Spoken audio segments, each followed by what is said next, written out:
The CBS Radio Mystery Theater presents...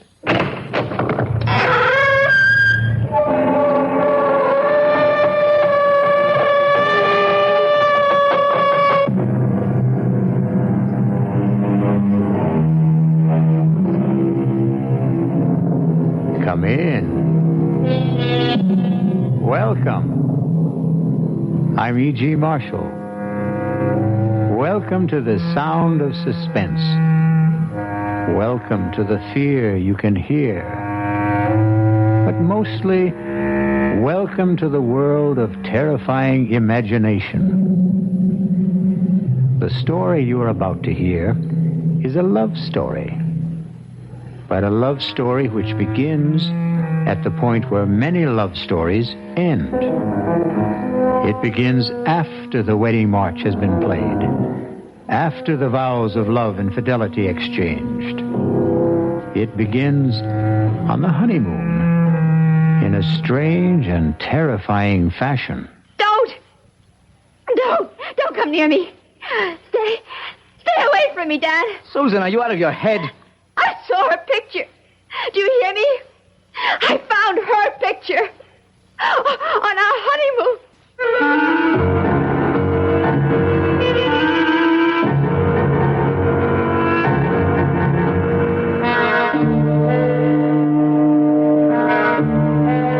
Our mystery drama, Deadly Honeymoon, was written especially for the Mystery Theater by Henry Slessor and stars Betsy von Furstenberg and Michael Wager. It is sponsored in part by Anheuser-Busch Incorporated, brewers of Budweiser, and by the Kellogg Company, makers of Kellogg's Special K cereal. I'll return shortly with Act One.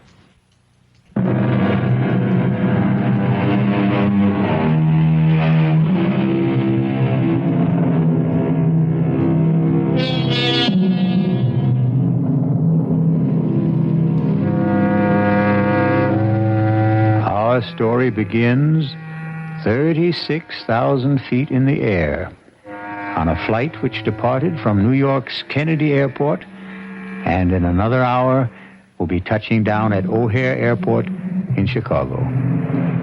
There are almost 100 passengers on this flight, but an observant stewardess is giving special attention to that handsome couple in seats 18A and 18B.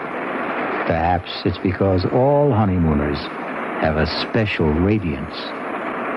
Are you sure you wouldn't like some more coffee? Oh, no, thanks. Not for me. I wouldn't mind a cup. Here you are. Thanks.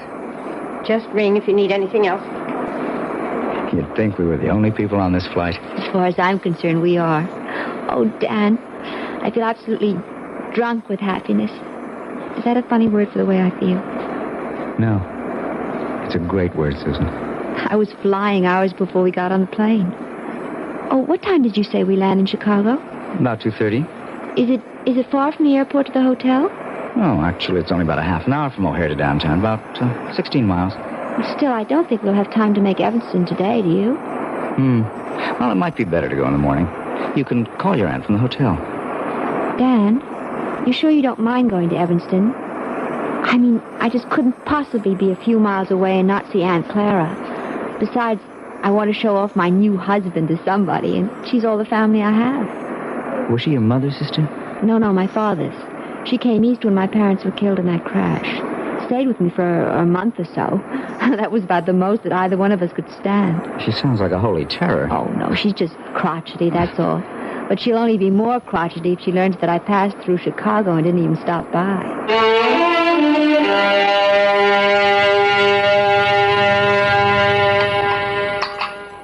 Well, and what kind of work are you in, Mr. Carey? All right, now, we like to say we're management consultants, Mrs. Rowland. But we also do quite a bit of executive recruitment. I don't understand a word of that. Dan helps corporations find the right people for important jobs, Aunt Clara. His firm is the biggest in the field. Isn't it, Dan? Well, it's always hard to measure business like ours. But it has offices everywhere, doesn't it? In most of the major cities, yes. And now Dan is going to take over the branch in San Francisco. He's going to manage the entire thing. Is that some kind of a promotion? Oh, of course it is. I asked the gentleman, Susan. Speak when you're spoken to. Oh, sorry. Yes, Mrs. Rowland, it is a promotion. Truth is, it's a job that everyone in my office has been after. Oh, it's just worked out so beautifully for us. I mean, Dan having to move to San Francisco. We're sort of combining a business trip with a cross-country honeymoon. And where do you go from here? Well, we're planning to stay 2 days in Chicago, and then we're going to Dallas. We're going to cross the Rio Grande into Mexico. I know a great little hotel in Monterey. Then we're going to Las Vegas. To gamble, I suppose? Well, it's no fun going to Las Vegas if you don't gamble a little. Your father never gambled for so much as a dime, Susan. That wasn't the way he made his fortune. Well, I promised not to bankrupt the family, Aunt Clara.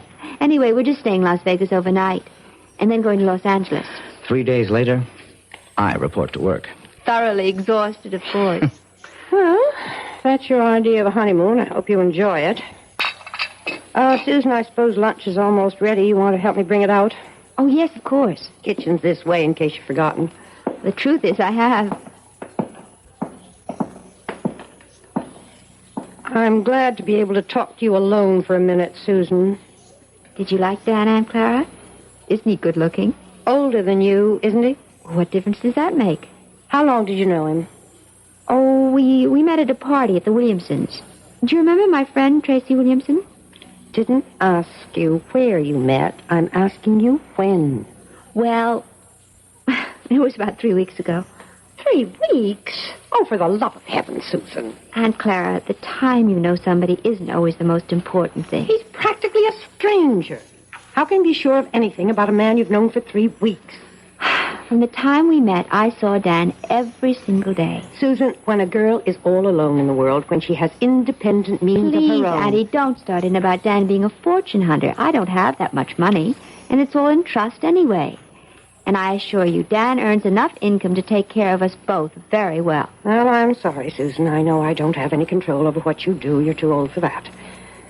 But I've seen something of the world, too, you know. And the most important lesson I've ever learned is never trust a stranger. Aunt Clara, that's ridiculous. Now, can we bring out the lunch?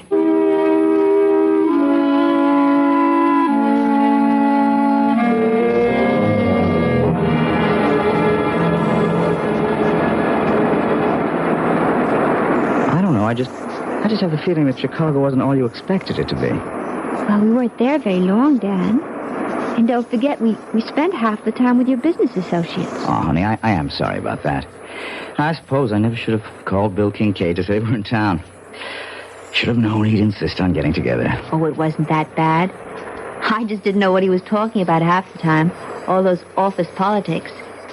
Yes. Well, Bill loves to gossip. But you can see what I mean about the San Francisco job. Everybody in the company wanted it. They'll never get over resenting me for being picked. But I am sorry if you were bored. It's all right, Dan, really. After all, I inflicted Aunt Clara on you. She was okay. Well, I know you didn't find her very friendly. Well, why should she be? I think she's a very protective type. Anybody you married would get her jaundiced eye. Yes, I suppose that's true enough. Dan, how long did you know Terry Williamson? Who? Terry, my ex-roommate. We met each other at her house. Or have you forgotten that already? Tell you the truth, darling, I didn't know whose house I was at that night. Oh, so Terry wasn't the one who invited you? No, it was a man named Bob Chambers, one of the executive types. I got placed at General Utilities. Don't ask me who invited him, because I don't know. I see. So it was all sort of roundabout. What's the difference? It still turned out to be the best party I ever attended. Yeah. Hey, something the matter? Oh, no, of course not. Nothing at all. Dan, where did you say we were staying in Dallas? It's a little hotel called the Lazy Sea. Kind of rustic, but I think you'll like it. Besides, we'll only be there one night. We'll rent a car in the morning and drive down to Monterey. You really know all the offbeat places, don't you? Well, when you travel around enough, I guess you begin looking for them. But you haven't done that much traveling on the job, have you? Huh? Well, no, not that much. Say, do you know the name of the airport in Dallas? I forget. It's called Love Field. Isn't that a great name for honeymooners? Yes.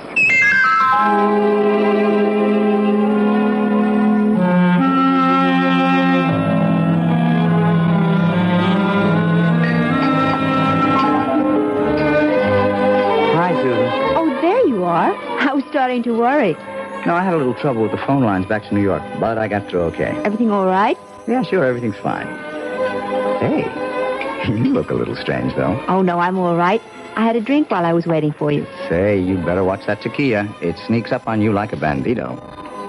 Actually, something sort of funny happened. What do you mean? Dan, when we were in Chicago in that restaurant, I forget the name of it. The place we went to with Bill? Yes, when you and your friend were talking about all the office politics back in New York, I saw this man looking at us. What man? Well, he was at the bar. I'm not even sure why I noticed him. He was wearing this plaid raincoat. I remember wondering if it had started to rain. I guess you were just bored with all our talk. Anyway, I saw him turn to look at us. Probably to look at you. Can't blame him for that. The funny thing is, as soon as you turned around, he got up very quickly and left. Susan, I don't remember seeing anyone in a plaid raincoat. And I'm afraid I don't see anything unusual about it. Well, I guess I didn't either. I probably wouldn't have given it another thought, but I think I saw that same man here again today. In Monterey? Oh, you're kidding. Well, I can't swear it was him. I didn't get a good look at his face the first time. All I really noticed was the coat. And you saw the coat again? Is that it? Yes. He was carrying it over his arm. Oh, darling. You know the story about the airport truck? Airport truck? No. Well, this guy on a plane looks out the window and sees one of those little red airport trucks. You know, fueling the plane, bringing food aboard, something like that. Anyway, the plane takes off from New York and lands in Chicago. Another little red truck comes out to meet it. The guy next to him says, "Hey, we made good time, didn't we?" And he says, "Yeah, but that little red truck really made time." Well, I can see that I didn't marry a great audience. Oh, I'm sorry, Dan. It's just, it bothered me a little. Oh, forget it. And speaking of airports, next up, the City of Angels.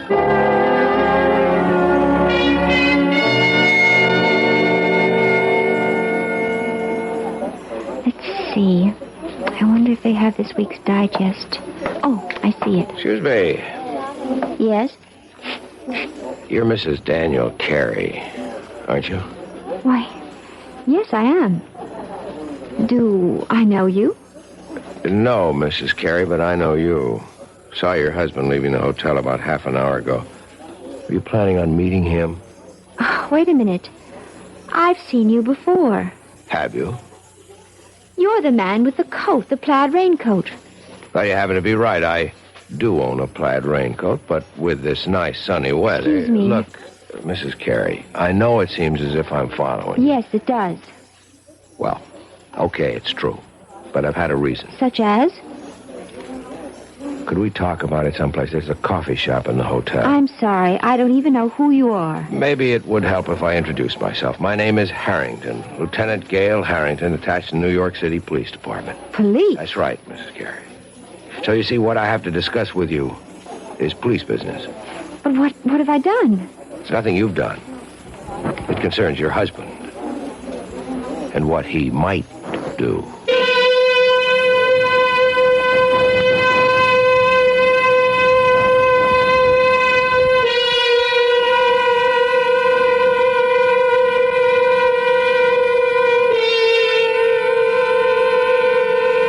It looks like Dan and Susan Carey's honeymoon is in for a surprise. Or perhaps more than one.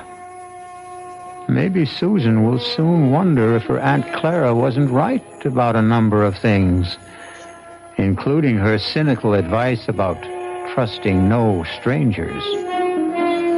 We'll find out about the new stranger in Susan's life when I return shortly with Act Two.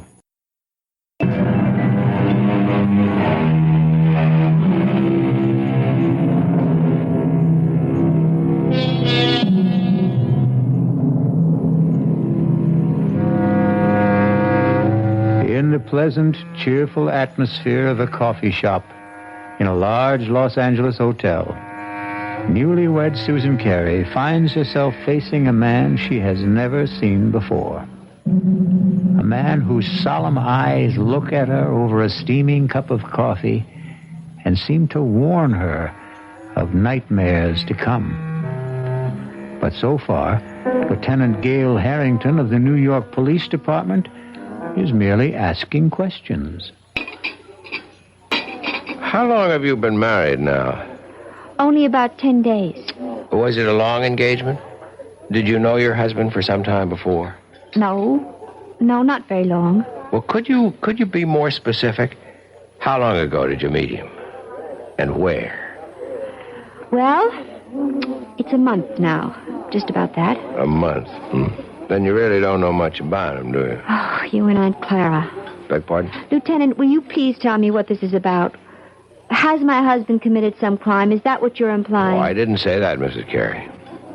But believe me, it would be helpful to both of us if you could just tell me a little bit about the circumstances. You know, I don't see why this has to be so one-sided. Now, please bear with me.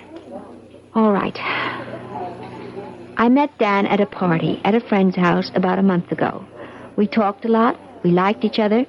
We started dating. I saw him every single day. What business did he tell you was it? You make it sound as if he lied to me. No, I didn't mean to do that. He's a management consultant. I know he is.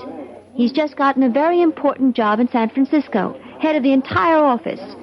We're going there tomorrow. So that was the purpose of the trip. Yes. But since you've been married 10 days, I gather it's a honeymoon as well. Well, naturally it is. Yes, naturally. Lieutenant. Miss Carey, do you know if your husband was ever married before? Married? No. Are you really certain? Now, wait a minute. Are you trying to tell me that Dan's a bigamist or something? No, Mrs. Carey, certainly not that. Then what is it? I've got to tell you, but you have to understand one thing. Now, I am not assigned to this case anymore. My interest is strictly unofficial. I may be completely mistaken, but you're the only one who can prove it one way or another. Prove what? About whether your husband ever called himself Don Crawford, and once 4 years ago, David Chase. See? All the same initials, like Dan Carey. You are saying he's a criminal? Not just a criminal, Mrs. Carey. A wife killer. You're crazy. I hope so. Believe me, I do. Let me start at the beginning. If you still think I'm crazy by the time I'm finished, I'll be happy to buy you that coffee and go on my way. But if you think I'm not, if you have any doubts, then I want you to tell me so and let me help you. All right. Go on. I know you're wrong, but go on.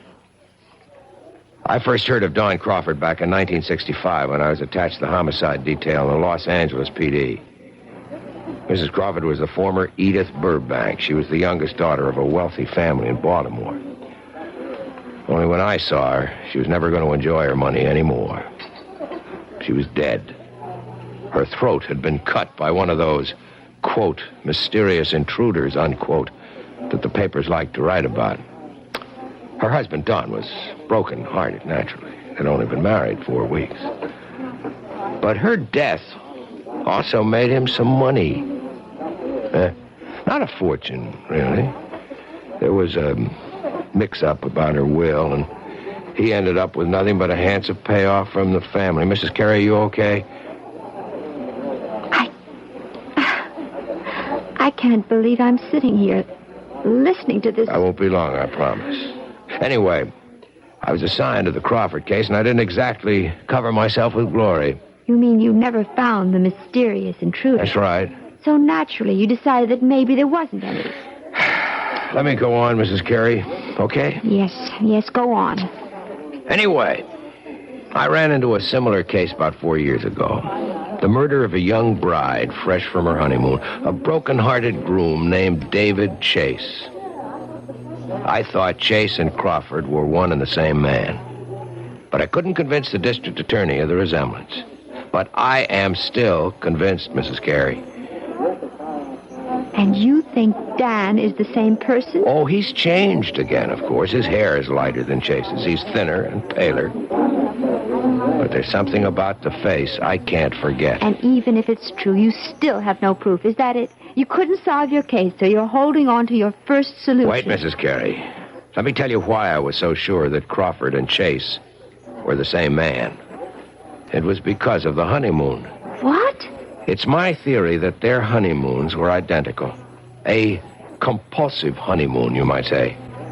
That is ridiculous. Criminals are like that. Creatures of habit, most of them. Afraid to change a pattern, maybe for fear that their luck will change with it.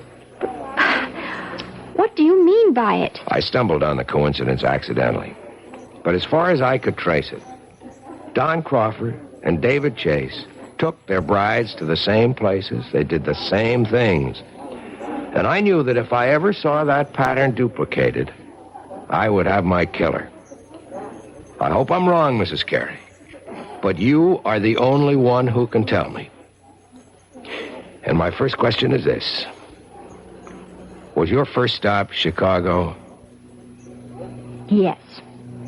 Yes, of course it was. And you knew that. That's where we first saw you, in Chicago, in that restaurant. Okay. I just wanted to make sure. You can't possibly make something out of that. Dan wanted to see people in the Chicago office, and I thought it would be nice to visit my aunt in Evanston. She's my family. Was your next stop after Chicago in Texas? Yes. We went to Dallas. Dallas is a wonderful place to visit, Lieutenant. I don't see anything so peculiar about that. Both Chase and Crawford went to Dallas. They chose offbeat hotels. I guess they didn't care to be seen very much. Where did you stay in Dallas? It was a perfectly nice hotel. I don't think you could describe it as offbeat. All right. And then the next stop would be Monterey.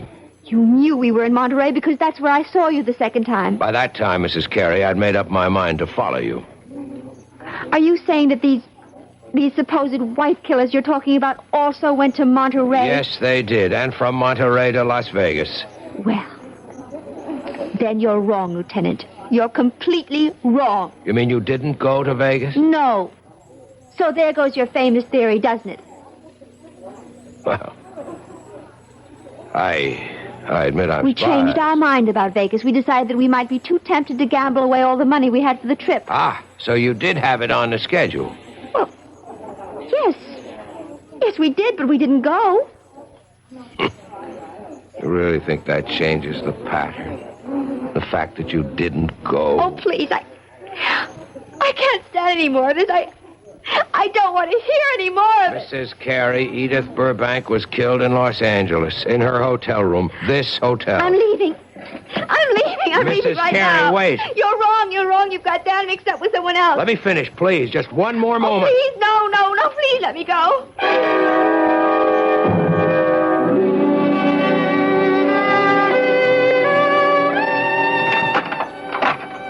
Well, there you are. Oh, I didn't realize that you were back already. Yeah, I told you I wouldn't be gone more than half an hour. I thought you'd be in the room. I went downstairs to get a magazine. Didn't they have any? Well, I guess I forgot to buy one. I got to looking in the windows of the dress shops, and I forgot my original purpose completely. Susan, are you okay? Of course. Why do you ask? I don't know. You've got that funny look in your eyes again. Have I? Doesn't matter. They're still the two most beautiful eyes in the world. Hey, what is this? Don't tell me the honeymoon's over so soon. Why do you say that? That was like kissing a snowman. I guess I just don't feel like myself today. I think maybe all this traveling has worn me down a little. Oh, I'm sorry. Well, we don't have much further to go. Just one more plane trip to San Francisco. Yes. Look, maybe you'd rather not go out tonight. Maybe you ought to stay in, order some dinner in the room. I don't mind. But you wanted to go to that restaurant, the one you told me about. You've been looking forward to it. The Landmark? Yeah. Well, I did want to try the place. Food's supposed to be really spectacular. But you've never eaten there before. Well, no, how could I? I've never been in L.A. before. I was thinking today that, well, you seemed to know the city so well when we drove around. You didn't seem to have the slightest trouble. Streets are very well marked in this town. It's really a pleasure to drive here. Look, you know what I think? I think you ought to take a nap before dinner. Yes. I was thinking of lying down, but I don't think I can sleep. Okay, then. Just read your magazine. Wait a minute, you haven't got one. I'll take care of that. Where are you going? Going to get my bride something to read. How about a nice magazine about cooking? You know, I never did ask you if you can cook. Just get me a news magazine of some kind, all right? Uh-huh, the brainy type. I should have known. See you in 10 minutes. I'll take the key so you won't have to get up. Yes. All right. Oh, dear God. It can't be true. There just can't be any truth to what that man said. He's made a mistake. Terrible mistake. Dan's luggage. His initials, D.C. Oh, but anyone could have those initials. Anyone. I wonder if it's open. Oh, for heaven's sake, what am I doing? Searching my husband's luggage like some kind of hotel thief. No, I won't do it. I won't. I'm not going to believe any of it. I won't. Who's that? Hello? Mrs. Carey, it's Gail Harrington. Leave me alone. Stop bothering me. You shouldn't have run off like that, Mrs. Carey. You didn't give me a chance to finish what I was saying. I told you I don't want to hear any more. It isn't true. You've made a mistake, Lieutenant. Your husband is at the newsstand right now, Mrs. Carey. I can see him from where I'm standing at the house phones. And the more I look at him, the more sure I am that I'm right. No, you're wrong. I want you to hear the rest of the story about Crawford and David Chase and what they did on their honeymoon. Maybe what I told you before didn't convince you, but if you heard a few more things... I'm going to hang up, Lieutenant, right now. I wanted you to know where Don Crawford took his wife the night she was murdered in a room. He took her to a restaurant called The Landmark. You ever hear of it? Mrs. Carey? Hey, are you listening? No. No, I'm not listening. I won't listen.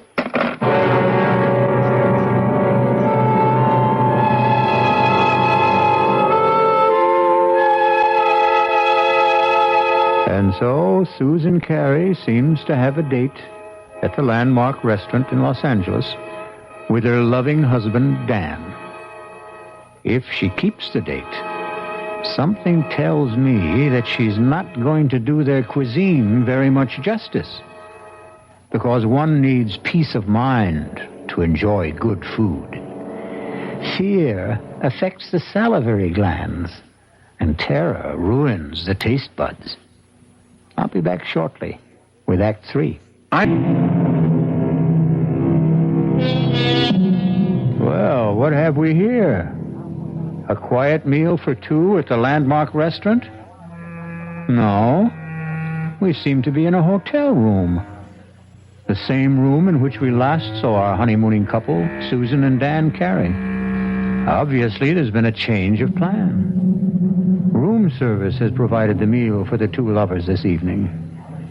Can it be that Susan Carey has decided that if there is a pattern, it must be broken? Have some more wine, honey? No. I really don't think I want any. Hey, come on. You know what this bottle cost? You shouldn't have been so extravagant. Uh-oh. That sounds more like a wife than a bride.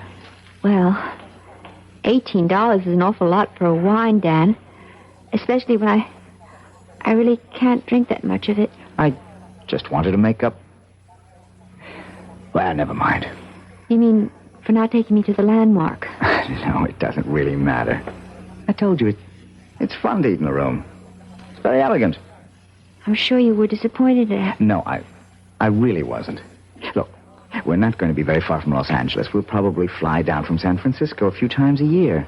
There are dozens of wonderful restaurants in San Francisco, too, aren't there? So they tell me. I'll ask the guys at the office for recommendations. I think this food is quite good, don't you? Yeah, sure, it's fine. Tastes even better with the wine. Well, all right. I'll have some more, I guess. That a girl. Now, look, I'm not trying to get you drunk, you understand, so I can take advantage of you. Although, come to think of it... Dan, oh, don't. You almost knocked the table over. Sorry, I guess I got a little carried away. You look very delectable in that robe. Oh, did you really like it? Irresistible. I didn't take much of a wardrobe with me. Well, you said you were going to buy clothes in San Francisco. Yes, if I can find out where to go, I'll take you down to Union Square. I hear that's the place. Oh, I have told you about the weekend, haven't I? No. What about it? Well, I thought we'd get our first look at the town by taking one of those Circle Line cruises. That okay with you? Oh, yes, that sounds lovely. And, I love to see places by water. and if we can squeeze it in, we might go picnicking in Golden Gate Park. They've got this Japanese tea garden. It's supposed to be very nice. Yes. All sounds wonderful, Dan. Susan, I just wish you felt better. Listen, maybe you ought to check with the hotel doctor in case you picked up a bug or something. Do I look that bad to you? No. You look just great to me, darling.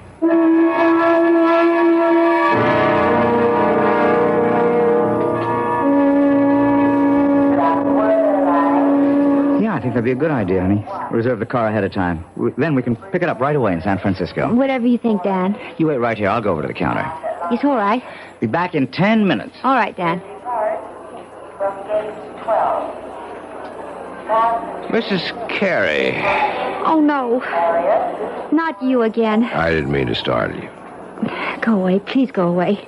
I don't want to see you anymore. I hear anything you have to say. Now, I know that I seem to be persecuting you or something. As you can see, Lieutenant, I am in perfectly good health.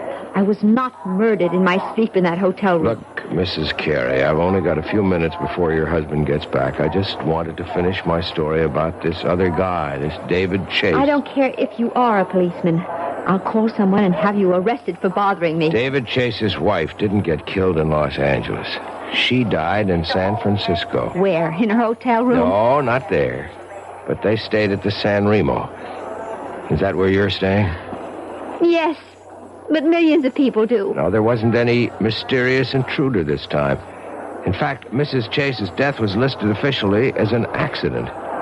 She had a little too much to drink at dinner, and her feet got tangled up on top of a very steep hill. The fall broke her neck. Oh, no. It was her very first day in San Francisco. She and her husband had quite a day, too. They took one of those boat cruises to see the city.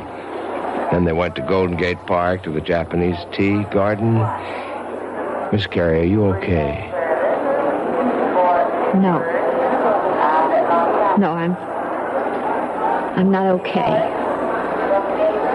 How could I be? That night they went to a restaurant called the Vendome. That's where the lady drank too much, at least according to her husband. Oh, dear God. Listen, Mrs. Carey, I can't follow you anymore. I've got a job to get back to. I want you to take this. Gun. Quiet. Don't draw anyone's attention to us. Just take it. If I'm wrong and you don't need it, fine. Just throw it away. No, I don't want I it. cannot have you on my conscience, don't you understand? All right. Yes, all right. I'll take it. I still say you're wrong. I hope so. But I don't think I am.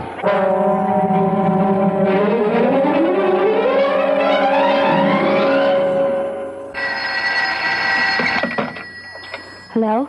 Mrs. Carey? Yes? This is the message desk. Your husband left a message here for you at 4 o'clock. Oh, I've been out until now. Would you like me to read it to you? Yes, please. It says, "We'll be at the office until 6. Should be there no later than 6:30. Love, Dan." Oh, yes. Thank you very much. Welcome. Bye. Bye.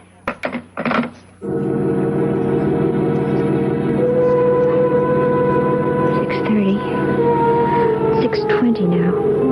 Oh, God. Why do I keep staring at his luggage? Why can't I just forget about it? No. It isn't dishonest. It's just something I have to do. No, nothing in this one but clothing. This one has papers and things. All his documents. Birth certificate. Honorable discharge. U.S. Navy. Daniel Eldon Carey. That is his name. It is. That Matt Harrington was wrong. Doesn't this mean he was wrong? Or does it just mean that... No. I'm not going to start thinking that way. These look like photographs. Maybe his family... Oh, no, wait. This picture is signed. Such a pretty girl. To Dan. All my love forever, Edith. Edith. What was the name he said?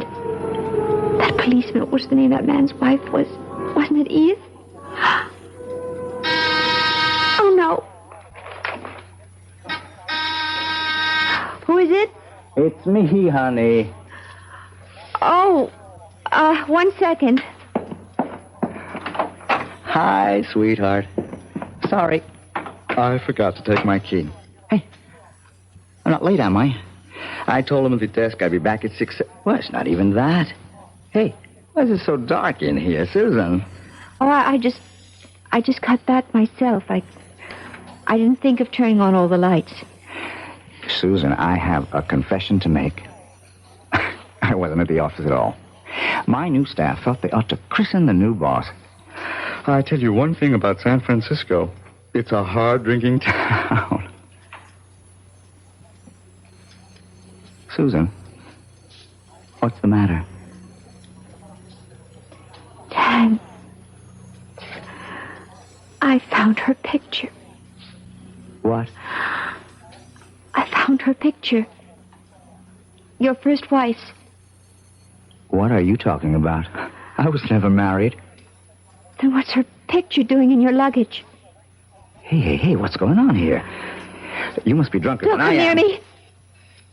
Stay away from me, Dan. Susan, are you out of your head? I saw her picture. You hear me? I found her picture on our honeymoon. Now, wait a minute. Wait a minute. Do you mean Edith? I know all about her. Yes, and about the other one. She drank too much, too, didn't she? She was drunk, too. Now, look, will you calm down? Is that what you were planning to do tonight? Get me drunk? At the restaurant? You were going to take me out to dinner tonight, weren't you? Of course I was. I asked one of the guys at the... Well, I can tell you the restaurant he picked. Do you want me to tell you the name of the restaurant, Dan? It's the Von Dome, isn't it? Well, yes. I mean, it is. How did you know that? Because I know it all. I know everything. Oh! No, don't come near me. I'll call the police. Now, Susan, look. I don't know what the trouble is, but you've got to be sick. You need help. No, don't come any closer. You've been acting funny ever since we left Chicago. I'm warning you. Look. My God. I've got a gun. Susan, put that down. I'm not going to end up like them. Give me that thing, Susan. Don't. Oh, don't, Dan, Susan. please. Susan, I don't want to shoot you.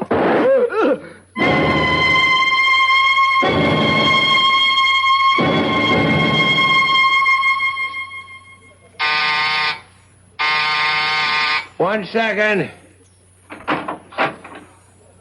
Well, Mr. Harvey? Mrs. Carey, I didn't know that you were... Look, let me just get a shirt on. I was just shaving. I'm sure you're surprised to see me, aren't you? Yeah, I am. I didn't expect that you'd... what brings you back to L.A.? I'm sure you know, Mr. Harvey. That is the right name, isn't it? Not Harrington? I guess that means you know all about my little joke. The gun wasn't a joke, was it? The gun was real. Now, look, I can tell you're upset, but I didn't mean any harm. I mean, I like Dan. I really You do. despised my husband, Mr. Harvey. Why don't you admit it? You hated the fact that he got the job you wanted in San Francisco. And all you got was an assistant manager's job in Chicago. You are wrong. I just thought it'd be a good gag, a good joke on Danny boy. Yes. I've heard about your reputation. The great practical joker. You thought of a great one this time. Yeah, but that's all it was. You gave Dan the itinerary for our honeymoon trip. You were just being helpful, of course. You gave him all the names and places, all the benefit of your traveling experience. That was the gag. See, I thought if Dan took you to all the places I listed for him... You even knew about Edith, the girl he was once engaged to, the one who died. She became his murder victim in your little fantasy. What did you think would happen, Mr. Harvey? Did I get frightened enough to kill Dan so that you might get the job he took away from you? Listen, is Dan all right? I thought you might want this back, Mr. Harvey. Your gun. Oh, now, wait a minute. Don't do anything stupid. Oh, you don't have to worry. I found out that I'm a terrible shot. Then Dan's alive? See for yourself. Hello, Marty. Dan! Thank heavens you're okay. Look, Dan, I didn't mean for anything serious to happen. See the bandage, Marty? Just a flesh wound in my arm. I'll be okay. I'm glad to hear it, Danny. Honest, I am. But I am learning to use my left arm, though. Like... Wait a minute. Wait a minute. Oh, no. No, don't. Please. I didn't mean it. Don't hit me again. Relax, Marty. I've got better things to do. I've got a honeymoon to finish. Although with any luck, it'll never end.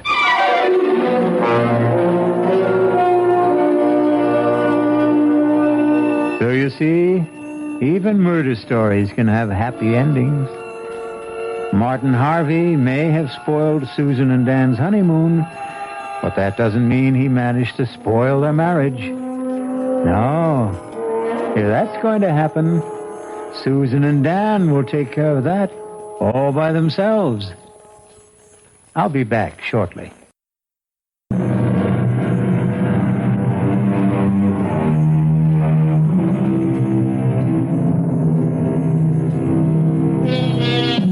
A purist might claim that the story you have just heard isn't a murder story, since no one was actually killed. The murders which took place were all in the imagination of Martin Harvey, who passed them on to the mind of Susan Carey. But it's a good demonstration of the point we've tried to make all along, that the most terrifying crimes can happen within the theater of the mind. Our cast included Betsy von Furstenberg, Michael Wager, Elspeth Eric, and Mason Adams. The entire production was under the direction of Hyman Brown. Now, a preview of our next tale. What are you thinking about, child? The day you said it was bad luck for us to see each other before the wedding. Nobody believes those old wives' tales. Nobody believes so many things that are outside the ordinary. Did you see Michael's body after? Don't talk about that, lass. I know they said the horse trampled him. I asked Dr. Ferguson about the hooves, and he wouldn't tell me. You'd tell me, wouldn't you, Jeannie? Oh, tell you what? Were they like horseshoes, or were they cleft in two? Were they cloven hooves? In the name of God, what are you saying? I'm not speaking of God. I'm speaking of the devil. This is E.G. Marshall inviting you to return to our Mystery Theater for another adventure in the macabre. Until next time, pleasant dreams.